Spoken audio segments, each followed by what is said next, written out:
Hello and welcome to From Your Facility to My House. My name is Tom Pansella with the Missouri Institute of Mental Health. Special thanks to the Missouri Planning Council for Developmental Disabilities for making this presentation possible. I'd like to introduce our guest, Derek Dufresne, to you. And Derek has an extensive biography which we could use our entire time with you to present to you, but I won't do that. Derek is the president of CRA, and it's a training management consulting firm that he founded in 1982. CRA is dedicated to promoting full community inclusion for people with disabilities.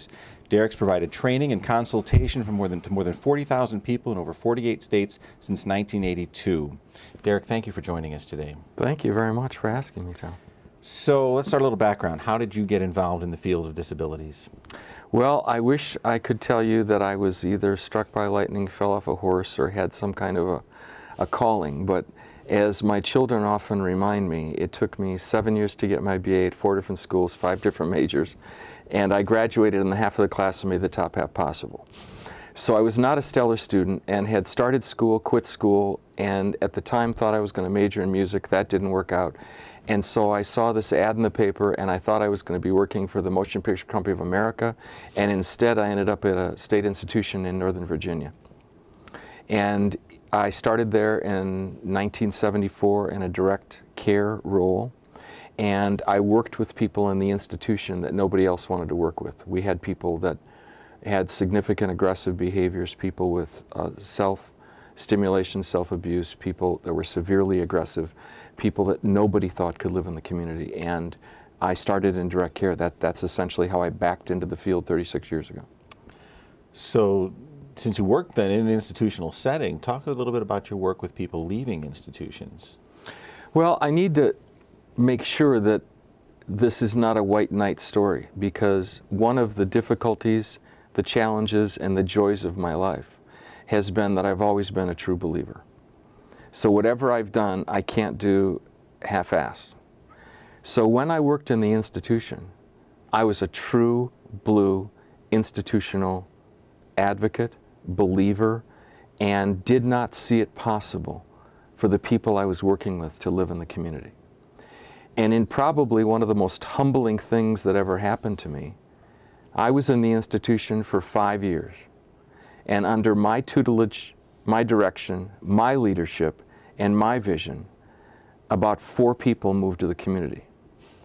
I then went to the community, and the woman that took over for me, and for the first 2 weeks I called her that damn woman, because that damn woman came in who had not worked in an institution, hadn't lived in this state, didn't work with adults, didn't know all the good things we had done. And that woman came in and said to my staff, "These people don't belong here." And she said, "I don't know how long I'm going to be here, but all of these people belong in the community." And that wonderful woman left after 4 years. And after 4 years, I heard she was disappointed because only about 15 of the 20 people under her tutelage, under her leadership, under her direction, and under her vision moved to the community. I was in the same county as this institution working, and I saw that. We served some of the people that came out of the institution.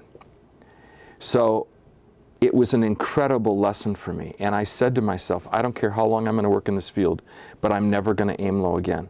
I'm never going to have too few expectations. I'm never going to say just somebody, not all.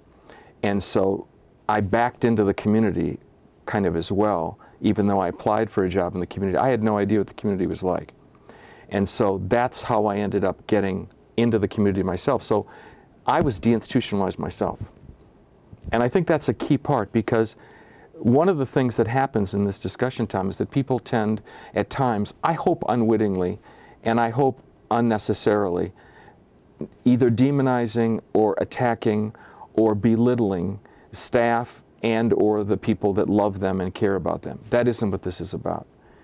The most destructive thing that I have found about segregating, seclusion, and separating people is not just what it does to the person, but what it does to the people that care about the person. It diminishes the view of parents of what their children can do. In terms of staff, I speak for myself. I remember going with a guy named Tom to visit his mother, who lived in a very expensive townhouse in Alexandria, Virginia. And she was celebrating maybe her 60th birthday or whatever, and asked if Tom could come over. Now, Tom had severe self-abuse, picked his chin so much he had live, almost infection constantly in his chin. He hit himself an average of 62 times an hour. Constantly was hitting himself. I took him into the community, and he walked into his mother's house and hung up his coat in the closet. And he sat down and she poured him coffee. He put in 2 lumps of sugar and drunk it with his pinky finger pointing up. I would have never known that. So environments affect not only the person, but the person that's affected by the person. And so we need to rethink this, not just for the person, but for the people that love them and care about them, whose thought is maybe frozen in time. And I've seen how it emancipates not only the person, but the staff, the family, the community, and it changes our whole view about what it really means to be a citizen.